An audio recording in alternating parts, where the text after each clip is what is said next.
नमस्कार दोस्तों, आप सभी का हमारे चैनल पर दिल से स्वागत है। आज हम एक ऐसी कहानी लेकर आए हैं जो न सिर्फ ऐतिहासिक है बल्कि बेहद इमोशनल भी है। ये कहानी भगवान बुद्ध की है। भगवान गौतम बुद्ध का आशीर्वाद। प्राचीन समय की बात है।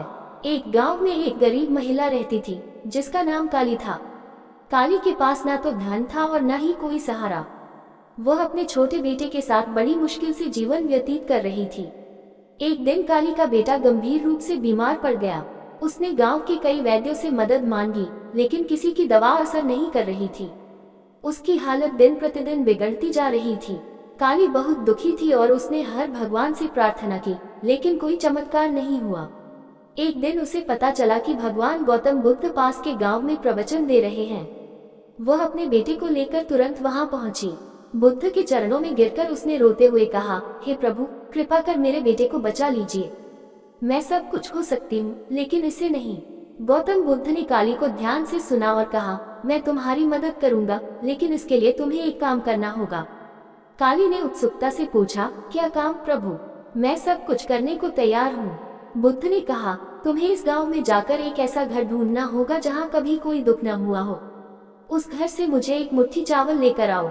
काली तुरंत गांव में घर घर जाकर पूछने लगी, क्या आपके घर में कभी कोई दुख नहीं हुआ? पर हर घर में किसी न किसी ने दुख का अनुभव किया था। किसी के परिवार का सदस्य बीमार हुआ था, किसी ने किसी अपने को खोया था और किसी ने गरीबी झेली थी। दिन भर भटकने के बाद काली समझ गई कि दुनिया में ऐसा कोई घर नहीं है जहाँ दुख न हुआ हो। वह निराश होकर बुद्ध के पास लौटी और बोली, प्रभु, ऐसा कोई घर नहीं है जहाँ दुख न हुआ हो। हर किसी ने कुछ न कुछ सहा है। बुद्ध मुस्कुराए और बोले, काली, यही जीवन का सत्य है।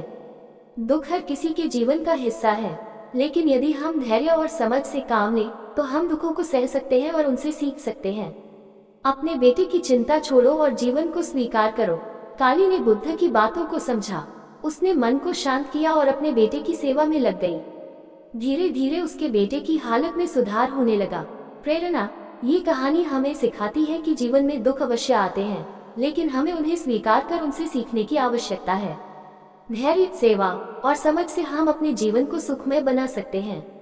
अगर यह कहानी आपको प्रेरित करे तो इसे अपने दोस्तों के साथ जरूर साझा करें और हमें बताएं कि आपको इस तरह की कहानियां कैसी लगती हैं।